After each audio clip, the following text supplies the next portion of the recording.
Hi, good morning, everyone. I'm Raz Reneses, and I'm the resident attorney of Ateneo de Naga University College of Law Legal Aid Clinic, Ignatian Legal Apostolate Office. So, we are here today to have our interactive workshop on climate issues, especially here in the Philippines and in our local context in Naga City. And we will have our own discussions eventually. There will be two breakout sessions if our time allows, and I hope our time allows it. So everyone, welcome, and I look forward to hearing your your reflections, your insights on the issues on climate change and its consequences. So let me share my screen. Can everyone see it? Yes. There is no planet B. This is a popular yet morbid way of conveying to everyone the urgency of the consequences interposed by climate change. This actually has been popularized by Miss Greta Thunberg, a Swedish environmentalist, climate activist who is making ripples of change in the world by challenging world leaders and integrating environmental policies in their own government or administration.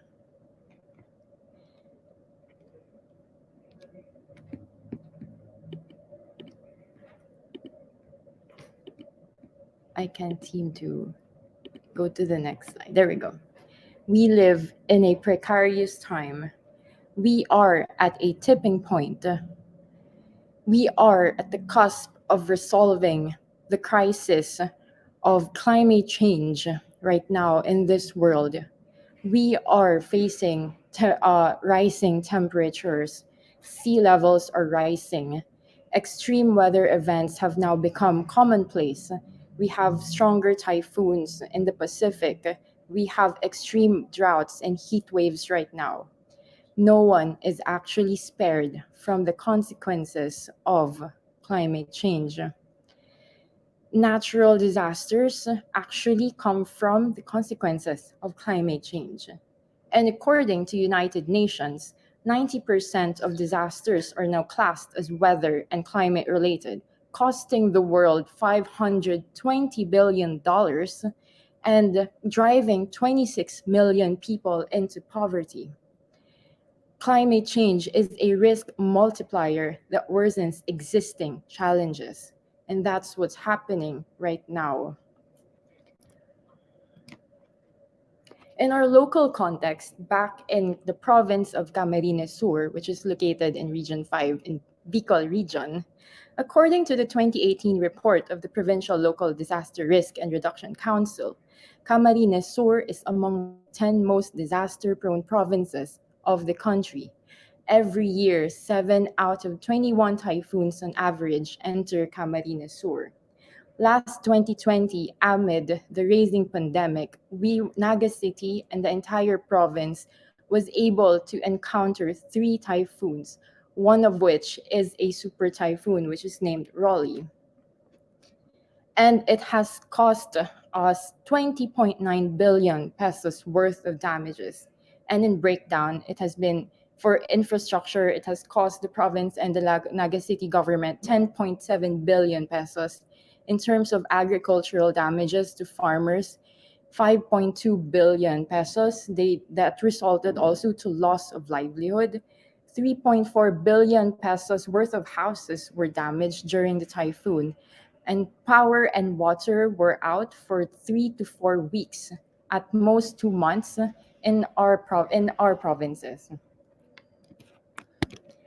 And to give you a little context, the entire province is being traversed by the Bicol River, which can overflow due to heavy rains, and communities near that river experience heavy flooding. So even though there is just little rain or heavy rain that's not even caused by a typhoon, they can experience flooding, which can disrupt life, livelihood, and everything else. According to the Naga City's local climate change action plan, the following are the environmental challenges. We have inadequate solid waste collection agricultural and land conversion, air and water pollution, and watershed degradation. And this is why we have an environmental advocacy in protecting the biodiversity and ecosystems in the province of Camarines Sur, and especially where Ilao is located in Naga City. Naga City is at the ground zero of the effects of climate change. We are near we are near the Pacific Ocean. Its geographical location already poses a lot of problems for everyone, for its constituents, for the population, especially the marginalized communities that live near the coastlines.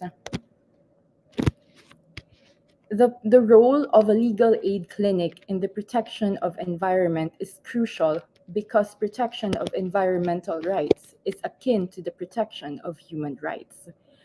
Environmental rights encompass a lot of rights: right to life, right to health, right to houses, right to have a livelihood, right to have a sustainable development, which is why the legal aid clinic not just focused in litigation but also in lobbying government officials in integrating but key and strategic environmental policies in their local governance.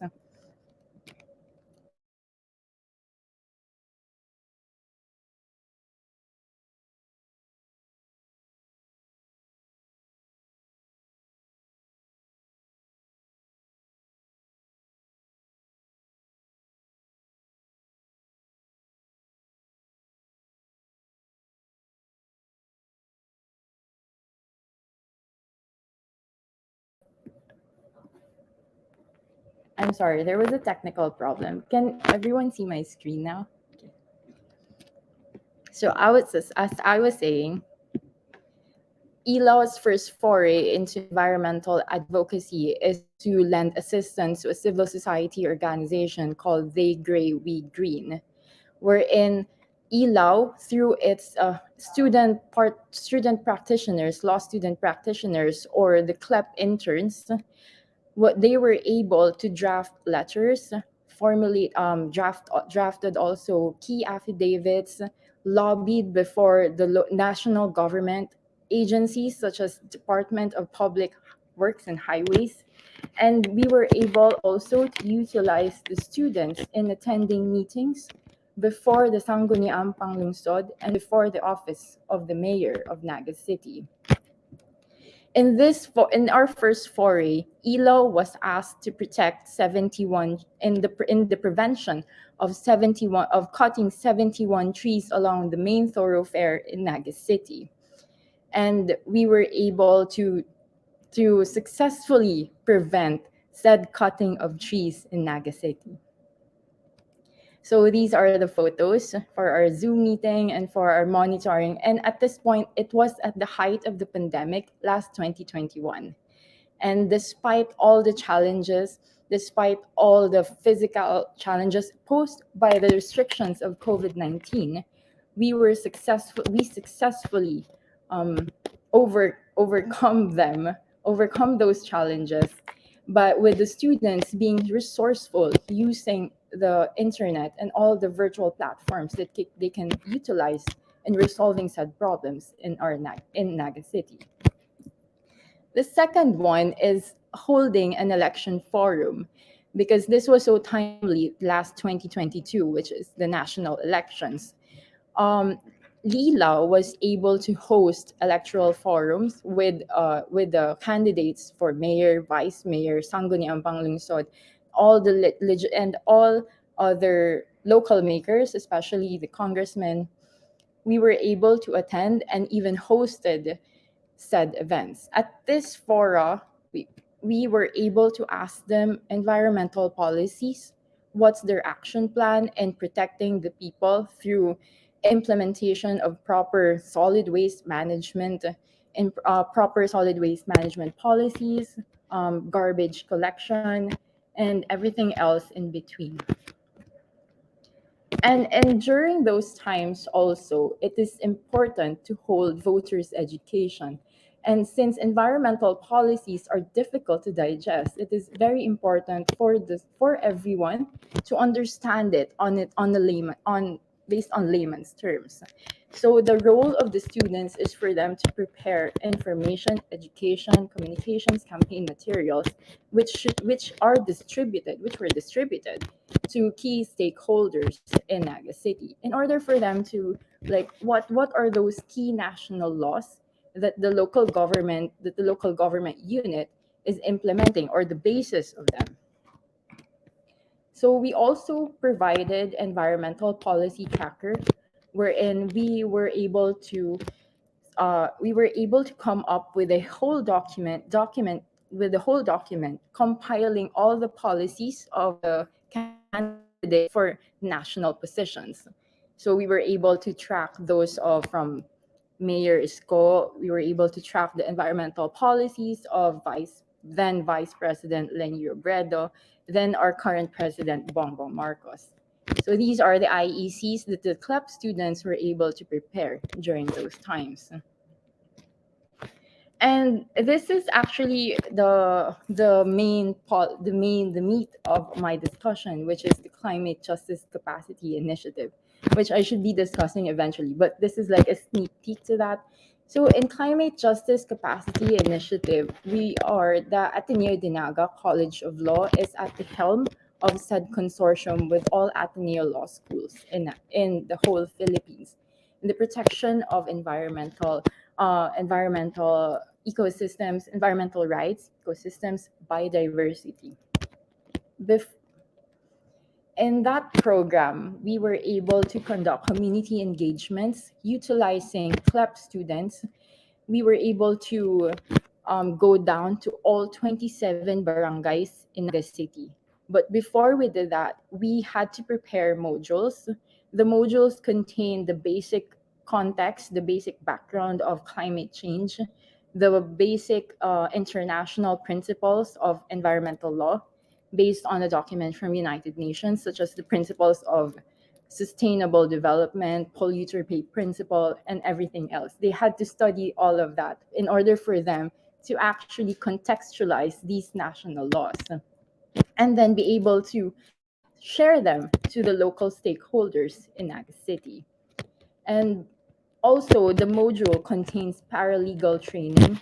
What are the parts of affidavits? How do you do case build up? And how do you gather information and evidence which can be utilized and then be able to be submitted to the court in cases when there is a need for environmental litigation? So I'm sorry if it's if it's pixelated, but these are the photos of our team during the pre-deployment workshops. Obviously, before that, we had to go to the office of the mayor to ask permission and authority if we can go to all the 27 barangays in Naga City. The mayor was gracious enough to allow us to hold these capacity building workshops with his local barangay enforcers, and he was more than happy that this initiative is being spearheaded in Naga City. So this is our photos. These everyone's happy discussing our plans with the mayor. The mayor is also happy that it's being spearheaded in Naga City, and we are at the helm of the initiative. So these are our community engagements. Even the vice mayor attended. A key member of the Sangguniang Panlungsod was also there, who is the head committee or the committee chair on environment. He was always there with us, lending support, assistance, and anything else that we may need. Because of that initiative, the Solid Waste Management Office also invited us to become part of their board, wherein we are able to sit down with them, discuss the plans and policies in Naga City, and for us to be able to lend legal lens in the implementation of their action plans. So this is another photo of us.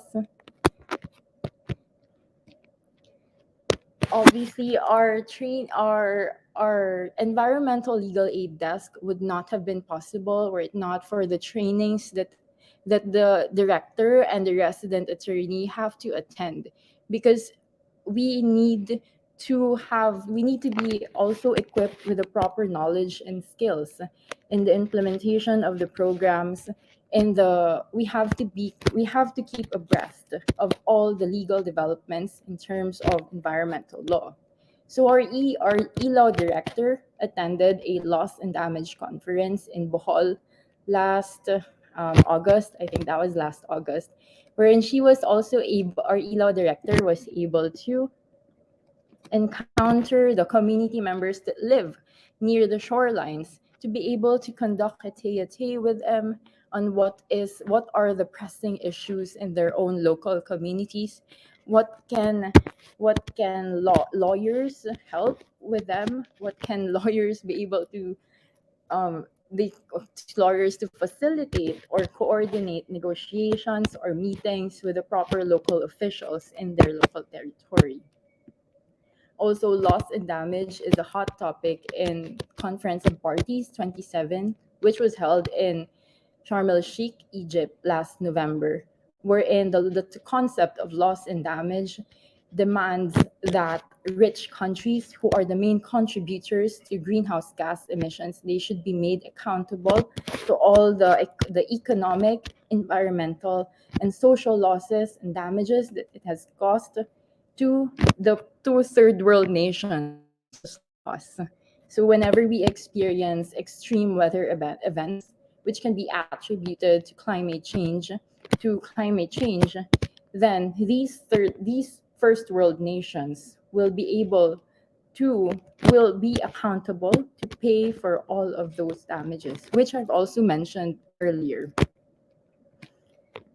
Also, we also entered into the foray of the concept of circular economy, since the environmental advocacy will not have been possible if we are able to make an initiative or an incubation of all the students in in the concept of circular economy is very important. I'm sorry. The concept of circular economy is very important in Naga City because of our pressing issues of solid waste management issues. So our teams were able to there were two teams from Ateneo de Naga who joined, and one team, which is the Ciclo team, they were able to get a funding worth 2,000 US dollars, wherein they can be able to do a startup of cycling in the campus. So this is what I've been talking about, the Climate Justice Capacity Initiative. There is a need. Uh, just to give a background, climate change is a major threat to international peace and security.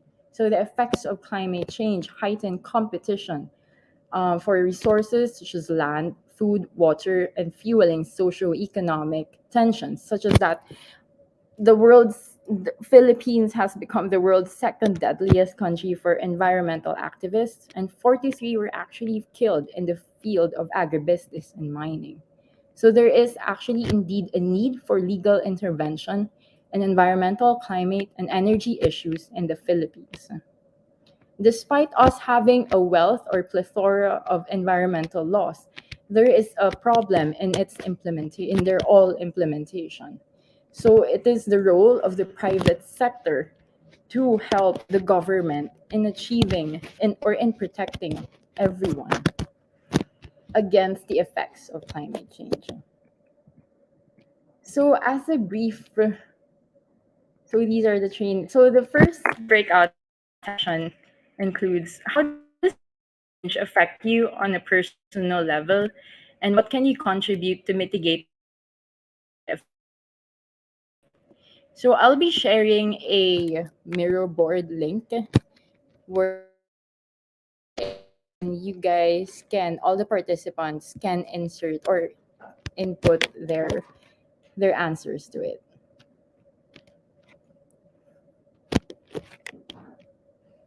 Can everyone see the link in the chat box?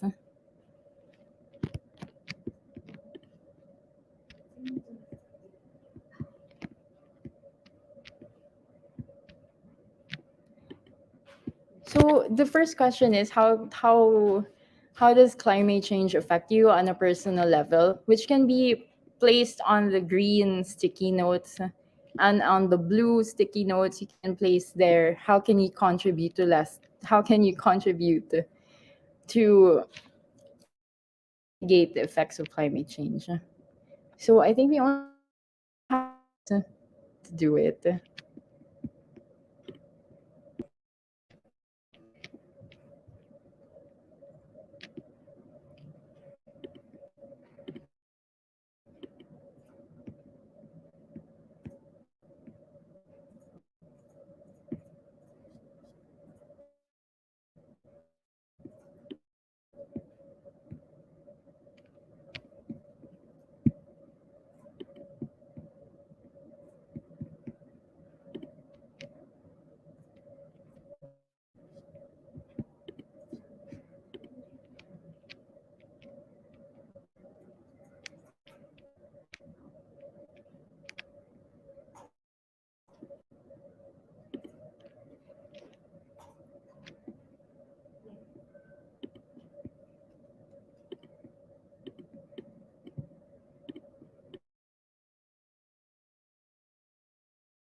Hi everyone. I've given access to the participants to the mirror board.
Thank you, Attorney Carms, for placing your comments. So, according to Attorney Carms, how does climate change affect her on a personal level? She said it's hot everywhere, even during December when it's supposed to be cold and a bit colder here in the Philippines.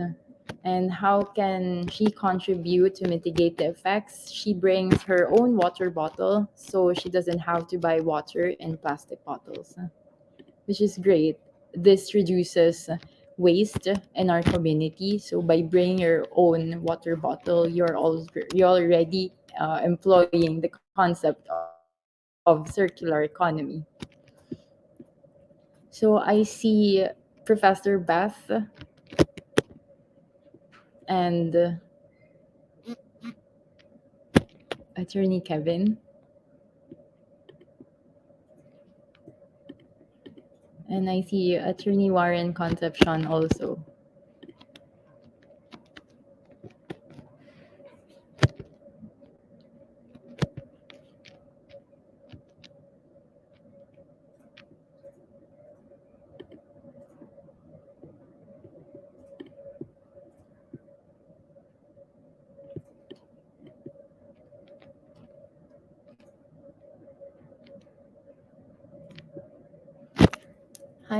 Hi, Professor Beth. You can place your comments on the sticky note just by clicking it, and then a text box will appear, and then you can type your answer.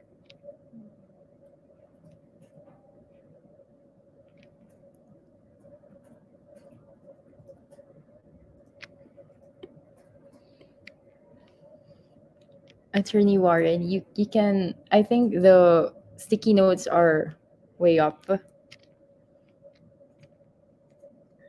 you can navigate it better.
I see Attorney Warren, who has already submitted his output.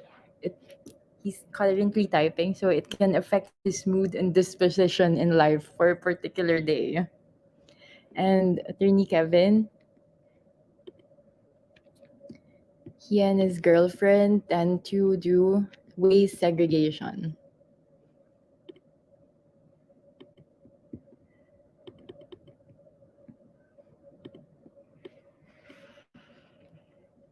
At home and recycle their old furniture or items such as bed sheets, pillows, and clothes so as not to waste both natural resources, at the same time to be cost efficient.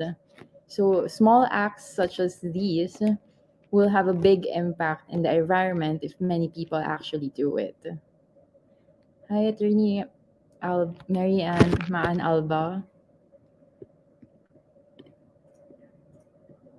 And I see Attorney Irene, I've already given you access to the mirror board. And Professor Beth, how does climate change affect Professor Beth on a personal level? So, where she lives, climate is changing so fast, it's hurting their agriculture and tourism. They don't get much sap for maple syrup, and we don't get snow. They don't get snow for tourists to ski because of the rising temperatures caused by the consequences of climate change. Snow is now very easy. It's easier for them to melt. So it robs tourists in the tourism industry, such as skiing, snowboarding, etc. That can lead to loss of livelihood or lessening of their earnings for that. So it's also affecting the economy and the tourism industry.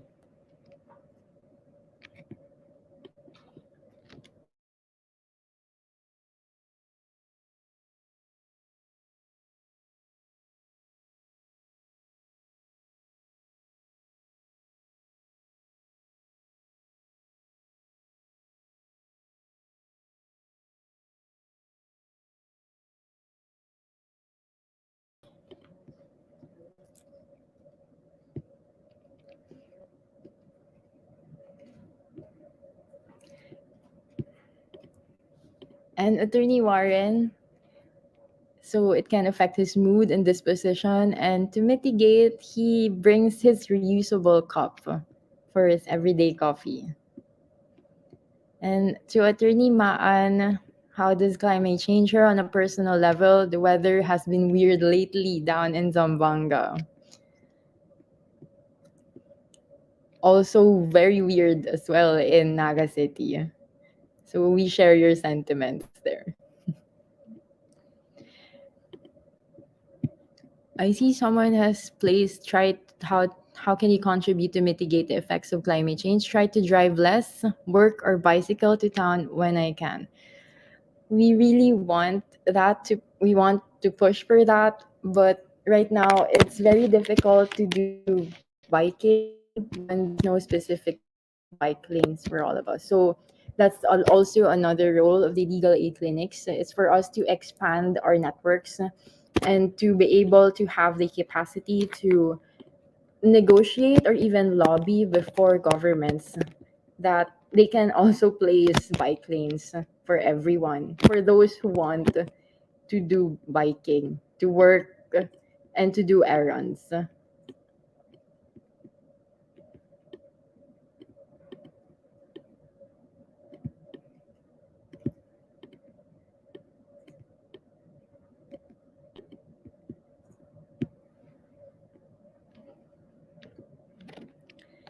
And Attorney Kevin also shared that in their place, floods are frequent. There's many trash on the streets. Also, the same thing in Naga City. We have problems also implementing the policies on solid waste management, waste segregation, garbage collection. So this eventually can affect the health of the people in their area. And I'm glad that the local government unit in your locality is already starting a new program, which pushes for more environmental policies.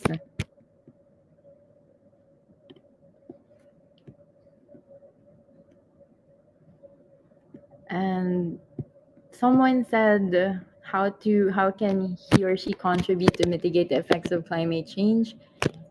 He or she brings own containers when he or she takes his or her lunch, which is also true. And that's also the goal of circular economy, wherein we reduce our waste, especially at stores. So as much as possible, we bring our own reusable cups, reusable spoon and fork, containers, and everything else. so we don't have to put them in trash. And then if that eventually leads to the landfills, and if the landfills were able to fill up, then it's another problem for the local government unit to look for another place to open a new landfill site. And if the landfill is actually filled up, this can affect the health of the people within that area. Although the one key disadvantage of adopting this concept of circular economy is to just, you keep on washing dishes, which is something that's very difficult, time consuming, and really exhausting, especially after work. You have tons of containers to wash, and then you also have tons of work to do. And I bring my tumbler and made sure that eco bags are used for grocery or market, yeah, for buying groceries.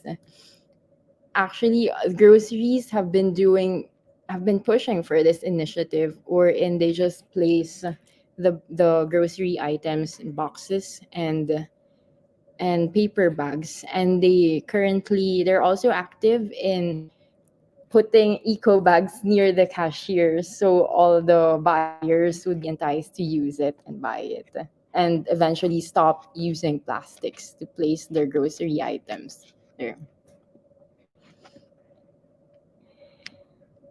Someone said, how does climate change affect you on a personal level? The weather is also more erratic, which is hard for me. And for others, more storms, extreme rains, spikes of heat, and cold. So, Attorney Kevin is from Lucena. Yes.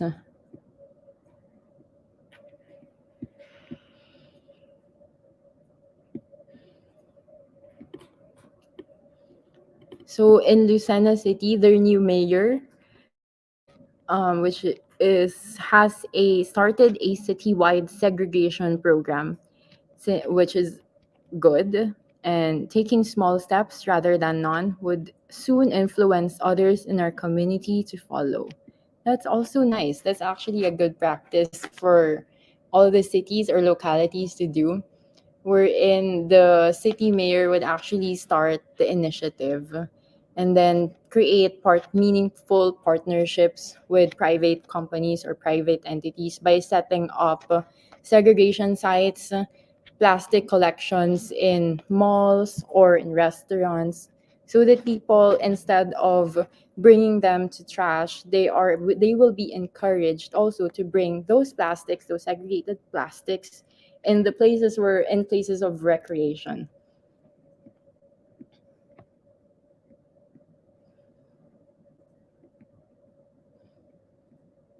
There we go. So on a personal level, typhoons hit with more frequency, and its effects are more devastating. That's very true. Last year, there was a typhoon in the Visayas and Mindanao, Typhoon Odette, which has severely affected the agriculture, farming, the livelihoods of people, houses, and also claimed lives. So we see right now all the extreme weather events causing or disrupting our lives. So, and we also see that civil society organizations seem to lack also in the Philippines, despite a plethora of laws, of environmental laws here in the Philippines. So, what we need is more teeth, which is actually utilizing the rule of law in the protection of environment.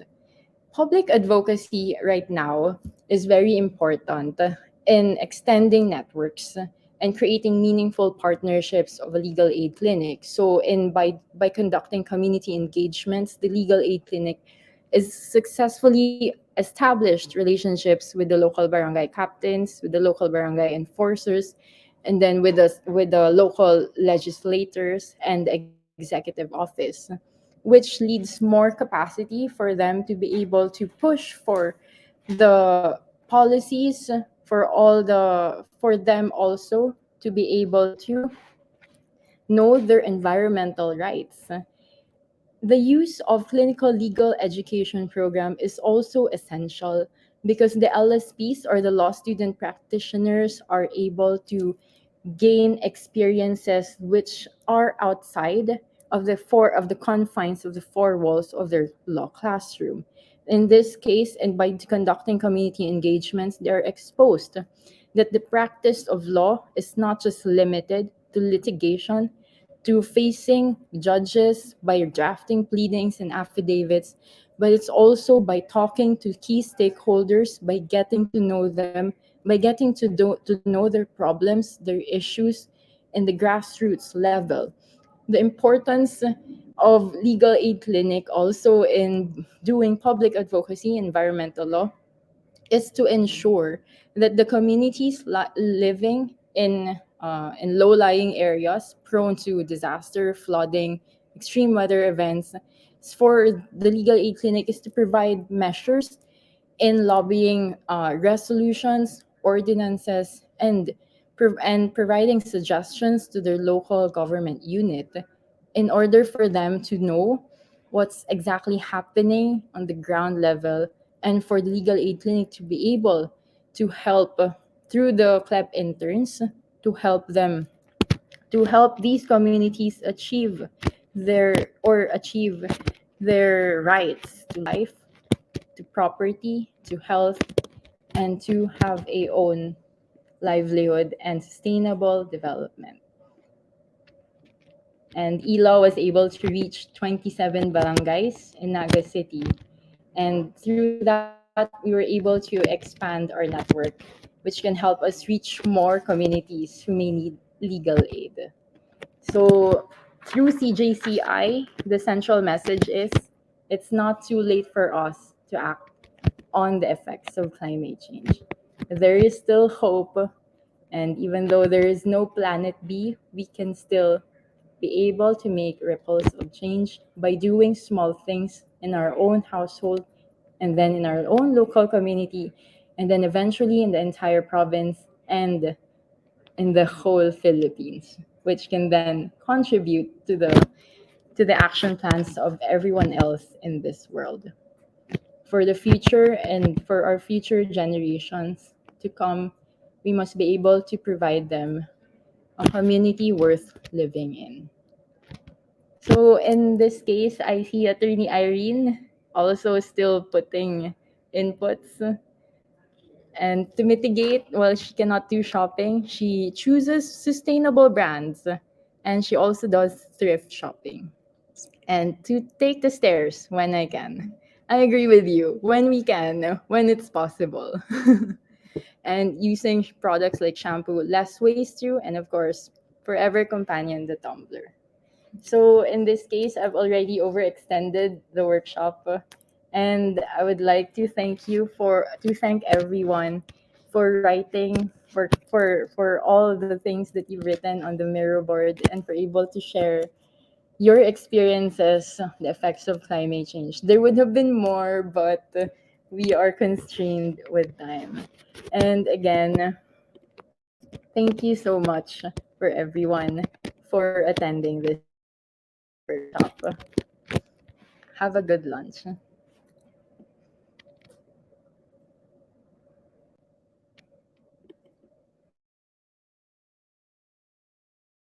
Hello, good morning, everyone. Our session is not yet done. We still have a paper presentation by Miss Gian Belgica. So please stay with us for a while. Thank you, and thank you so much, Attorney Reneses.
So, good morning. I am Gian Belhica and I'll be presenting my paper entitled Learning the Law Beyond the Four Walls of a Classroom, Apprenticeship in the Court During the Pandemic.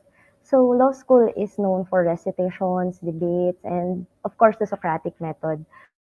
But with clinical legal education, learning the law goes beyond law classrooms, providing an opportunity for experiential learning, which makes every law student more interested and dedicated to become lawyers. So, to start with, Rule 138A, or the Law Student Practice Rule, provides for a clinical legal education program, also known as CLEP. It is described as experiential, interactive, and reflective teaching course. But before we dwell on the externship portion of my discussion, I would like to provide a brief background on how CLEP is being applied in the UE College of Law.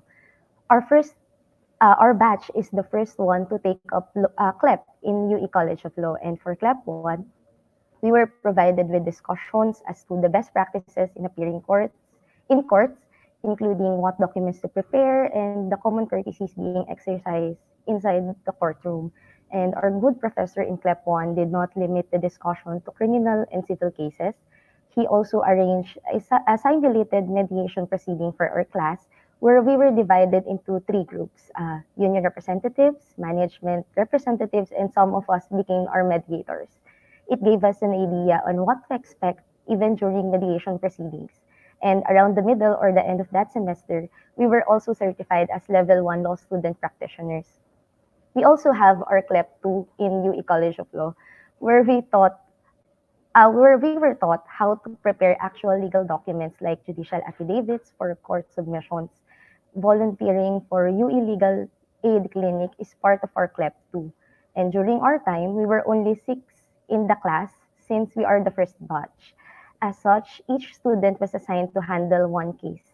We were supervised by our legal aid director and guided by our CLEP 2 professor in terms of conducting consultations with our clients, preparing their documents for submission to courts, and giving them a background as to the process involved.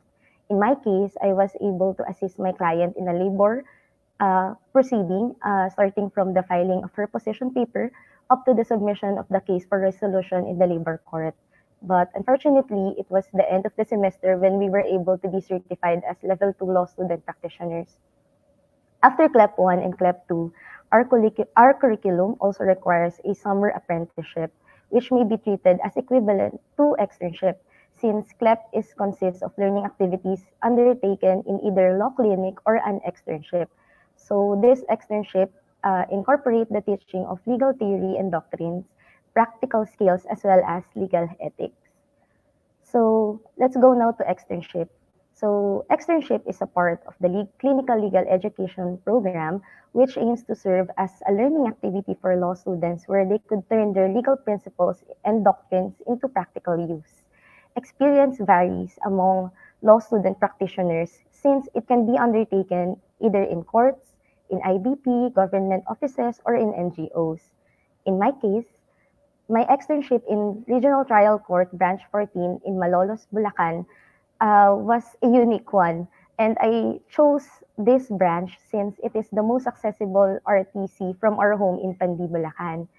And as required by the guidelines for law student practitioners, specifically for externship program, I applied to Branch 14 and submitted my curriculum vitae, certification as a law student practitioner, and among others. So we were also provided apprenticeship forms from UE to be submitted, to be signed and submitted back to our school. So we have 4 objectives on the externship program. So for this program aims to acquaint law student practitioners with number one, the review and other processes of the court to which they are assigned. Number two, the ethical standards in the administration of justice. Number three, the hands-on training on legal research and writing. And number four, other matters relevant to their respective curriculum. I rendered my apprenticeship during the pandemic period. So when I started my apprenticeship, the number of COVID positive individuals was down to 6,300 a day. But during my apprenticeship period, it rose back up to 30,000 positive individuals per day. But this did not stop me from finishing or completing my externship in court. So my externship is purely face to face. So I always attend in court daily. And now let's discuss how each of these objectives were accomplished during my externship period. So we have the first two objectives, review and other processes of the court, and the ethical standards in the administration of justice. These objectives were met through the tasks assigned to me during my externship. One of these tasks is the update of criminal and civil docket books. So I have undertaken my externship starting from June up to July 30, 2022. It was about 240 hours, and I was there when branch 14 of RTC Malolos held its inventory.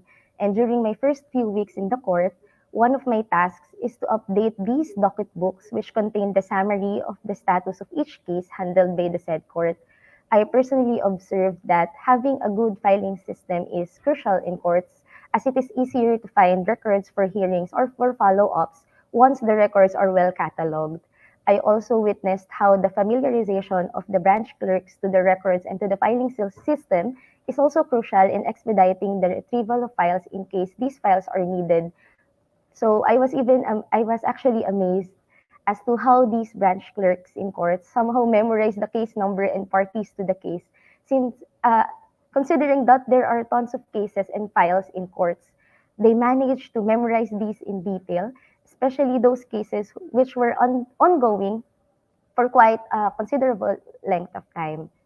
So I also assisted in during the court hearings, and part of my role includes ensuring that there is proper social distancing inside the courtroom, as well as checking if the parties are present before their case is called upon in the court. So, due to my earlier task, which is updating of docket books, I was familiar with the history of a few cases even prior to the start of the hearings. In addition, I also assisted during hearings, and this provided a chance for me to personally observe inside the courtroom. I was also given the opportunity to observe in court as to how the evidence is being offered and how the testimonies are being obtained straight from the witnesses themselves. And this is what I like about externship, since it gives law students a chance to see firsthand the behavior of witnesses in court, which can also be used as a factor in determining the credibility of the witness. So I was also able to personally observe how respectful lawyers are in treating judicial officers as well as private individuals during their appearances in court. And I also observed that whenever a lawyer fails to meet these responsibilities, the judge calls their attention and guides them back to an ethical, courteous, and professional manner of carrying out justice in courts. So this is also one of the things I appreciate the most throughout my externship. So as a law student apprentice in the said court, I was also able to experience being a mentee of Honorable Judge Rigor R. Pascual. His mentoring style is laudable. He lets the law student apprentice observe his court hearings scheduled for the day.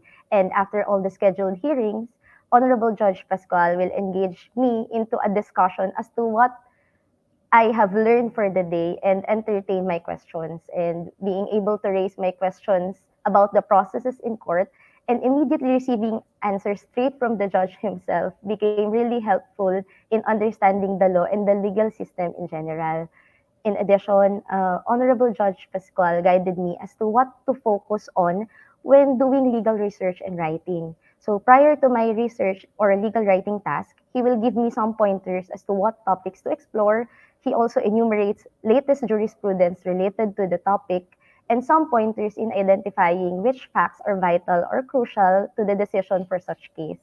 Since he has also assigned some research and drafting of court documents to me, I was also able to appreciate how hard it is to prepare a summary of a voluminous case file. So, which leads me to my next point, and I also consider this as one of my key takeaways from the externship. Learning a summary of the case from classes or from jurisprudence is one thing, compared to reading a whole case file containing all the relevant documents and applying concepts, doctrines and the law to the actual case. So in class discussions, sudden complications in a case were not usually covered in detail due to some times constraints, among others. And of course, we can be given some examples in class, but in externship, you will be surprised that there are also some circumstances affecting the case which was beyond what we could have imagined. And instead of imagining these scenarios, through externships in court, we can learn and appreciate this through actual experience of observing or assisting in courts as a law student apprentice. And as an effect, I personally noticed a tremendous improvement as to how I easily comprehend the discussion, especially in remedial law, after my externship. And witnessing these processes firsthand was proven to ensure retention of these lessons to law students like me. Let's now go to other matters which I learned from externships. First, having externships can familiarize law students with the role of officers and staff of the court. I personally appreciate the efforts of court staff in fulfilling their roles as clerk of court, branch clerk, sheriff, court processors, stenographers, court decongestion officers, and among others. So externship is an eye-opener experience as to the challenges they encounter in carrying out their roles in court. Hence, it will give law students more appreciation and understanding as to the request they may make in court in the future, especially if they become lawyers. Law students can also be apprised as to the system followed in court, starting from the submission of the case, the raffle of cases, up to the steps to be done when an order or resolution is finally released by the court. Externship has also helped me grasp the challenges faced by the judicial system of the country and the adjustments made by the courts to cope up with the new normal. Among these challenges is the potential COVID exposure of the judge or the lawyers, the staff, the witnesses, the accused, and others. So it was also noticeable that throughout my externship, all of the detained accused were able to attend their hearings through an online platform. This was actually beneficial as to prevent their possible acquisition of COVID-19 virus, which could then expose other detained individuals as well. So it was also a very helpful innovation used by courts where the parties, the witnesses, and the lawyers can appear in hearings without possibly exposing them to COVID-19. So real life legal practice experience is provided to law students through externships, where they can earn academic credit for training in actual legal settings. Nevertheless, it is the practical knowledge earned by law students which is the most valuable matter that a law student may acquire in this undertaking, since this is the one that will last for a lifetime. What started as an undertaking for academic credit turned into a solid foundation in studying the law and legal system in the Philippines. And I pray that this humble experience of mine will turn into an efficient, creative, courteous, and most especially a fair lawyer someday who shall who shall uphold the integrity of the legal profession. Again, this is Gian Belhica from UE College of Law, and I thank you all for the opportunity to discuss this amazing experience I had in the Malolos Regional Trial Court Branch 14. Have a blessed weekend, everyone.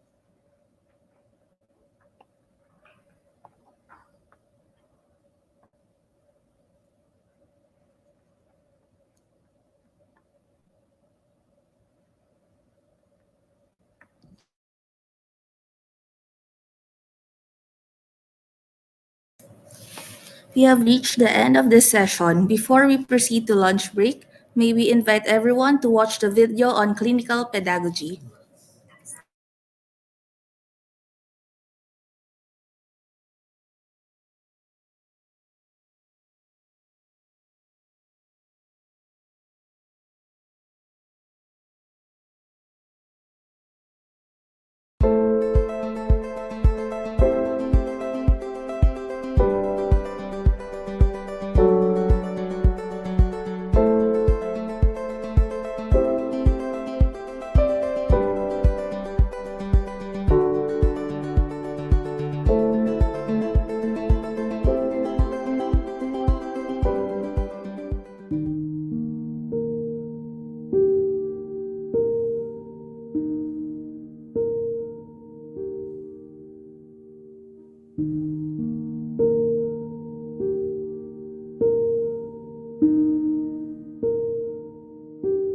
Rule 138A is really allowing the law schools to walk the talk.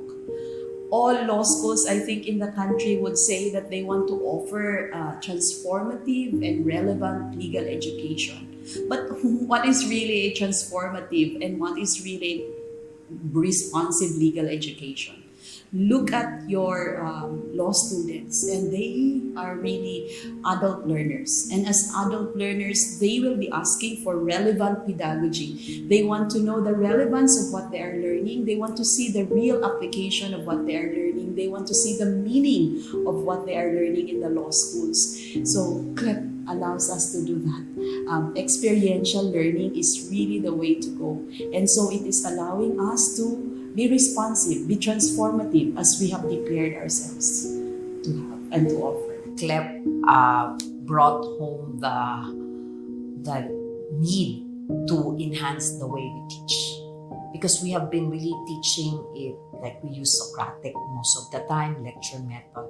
We forgot how important experiential learning is, and that was what CLEP contributed to the pedagogy in law school, to remind all of us that experiential learning has a very, very important place in teaching the law. And it reminded us also that our students can serve while learning.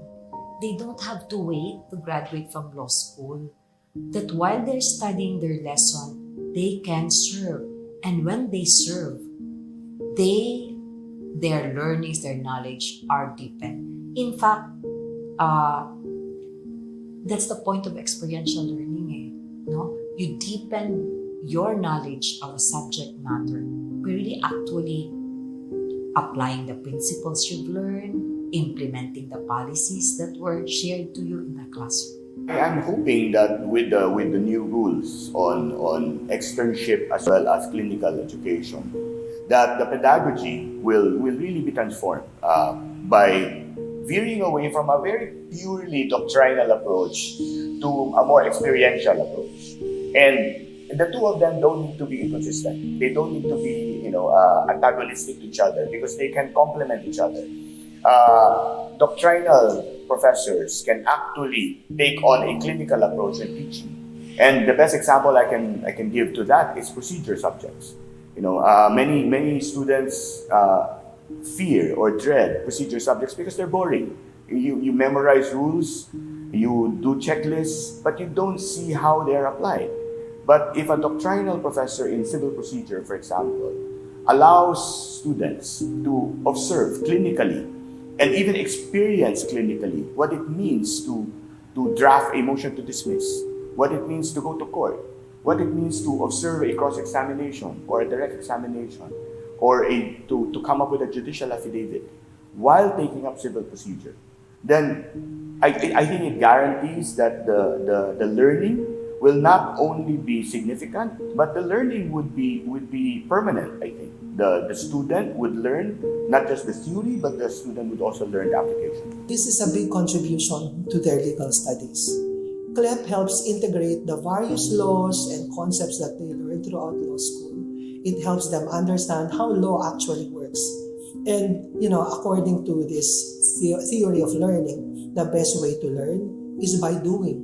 And so the law student practitioner experiences how the law works. Hindi lang niya binabasa, he just doesn't read about it, but he experiences it, and they will remember it better. I think the first thing that a CLEP administrator or clinic administrator should realize is that clinical education is very different from the traditional form of education that we're used to in law school, which some people would call the pedagogical or the doctrinal approach, wherein you teach students what case law is, what the statutes are, because clinical education is experiential education. It is learning by doing, it is learning by observing, it is learning by witnessing. And so a clinical administrator is someone who is able to explain in practical terms, by words, by actions, is someone who is also a mentor, is someone who is a companion, is someone who can break down complex theories and show them to a group of interns. it is also someone who will allow himself or herself to stand aside and let interns experience how it is to handle a case, draft a substantive position paper, come up with substantive research, and so those are not things that we are used to in law school, in traditional legal education. So a clinic administrator, I think, must consider all of those. I acknowledge that putting in CLEP into our law schools with varying resources can really be very challenging at times. We would find ourselves needing, for instance, a lot of supervising lawyers, find ourselves needing a lot of resources. But in the midst of these challenges, if we only will keep in mind the reason why we need to do CLEP, which is that learning the law while serving the community, we will not lose our way. So that is what I want us to keep in mind always. They are there to guide their students, become the lawyers that their student, no, become the lawyer that their student would want to be. Meaning they should take away already being the expert, that I'm the expert so you follow me, but they are there to guide, to bring out the best in the law student. You know, I've been interviewing students for admission to the law school, and although some would enter law school because, of course, for professional advancement, but even then, even if that was their primary reason, they will always say that they want to serve. So in all those students who go to law school, there is that spirit of service. They want to make the community better. And so the role of the law clinic administrator or supervising lawyer is to really nurture that desire, that love, that passion to serve. And you cannot do that by being the sage on the stage, because you might just be teaching your own way of doing things, and it wouldn't really help. In the words of Dean Joanne, let's allow 1,000 flowers to bloom. And for 1,000 multicolored flowers to bloom, we allow the uniqueness of our law students to come out, that unique service that they can give to the community. And that can only be done if you are a guide on the side.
Welcome back, everyone. This room will be closed by the host shortly. So to join the next session starting 1:30 p.m., go to the schedule tab and access your preferred session workshops. Thank you.